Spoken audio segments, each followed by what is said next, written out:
के प्रति हर आने वाली पीढ़ी का उत्साह कम ही होता दिख रहा है, पर गीता तो सबकी है ना। और मैं हूं आप सबका कृष्ण, आप में से हर एक का। और अगर हम दोनों ही एक दूसरे के हैं तो क्या अंतर पड़ता है कि आप मेरे पास चल के आए या फिर मैं आपके पास चला। आप ही के मैं कृष्ण स्वयं आ रहा हूं आप सबके बीच, गीता के हर एक श्लोक का विस्तृत वर्णन लेकर, हर श्लोक में छिपे उस रस, उस ज्ञान को लेकर, जिससे आप अपने निजी, सामाजिक और व्यावसायिक जीवन में श्रेष्ठ बन सकते हैं। आप मेरा प्रेम से स्वागत तो करेंगे।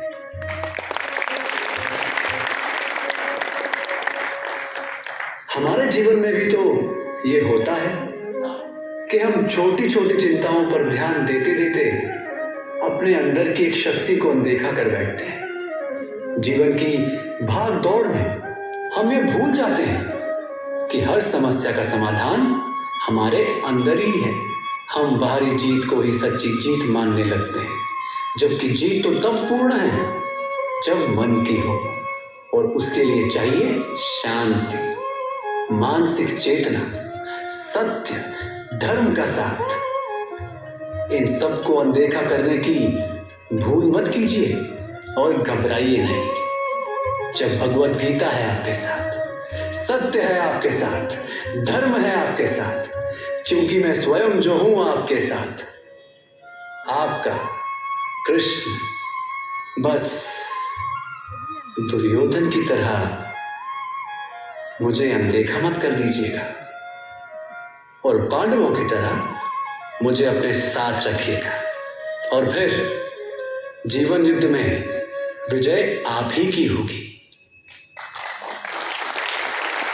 विवाद की सबसे बड़ी जड़ है तत्पर प्रतिक्रिया।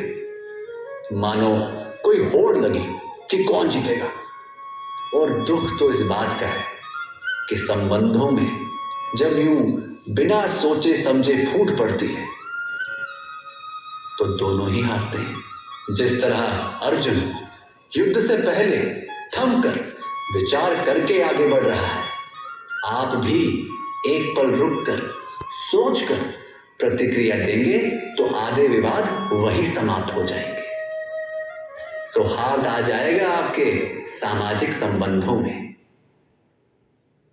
दुर्योधन एक क्षत्रिय है और युद्ध भूमि है उसका कर्म स्थल। कारण जो भी रहा, पर अब जब युद्ध सामने है, इसे जीतना ही उसका एकमात्र लक्ष्य है, और इसके लिए वो सब कुछ कर रहा है और आगे भी करेगा। वो अपनी चिंता छिपा रहा है, वो अहम को दबाकर अपनों से बड़ों का सत्कार भी कर रहा है। आने वाले समय में वो अपने साथ खड़े योद्धाओं का मनोबल भी बढ़ाएगा। कुछ क्षणों के लिए अगर यहां दुर्योधन के मैले मन को भुला दिया जाए तो हमें व्यवसायिक जीवन की एक बड़ी सीख मिलती है। सहकर्मियों में अनुभवी लोगों की तरफ आदर से पेश आना, परिस्थिति कितनी भी विकट हो, अपने डर और चिंता पर नियंत्रण दिखाना, उससे अपने सहयोगियों पर प्रकट ना होने देना। इससे उनका मनोबल बना रहता है और यही एक अच्छे मुखिया की पहचान भी है।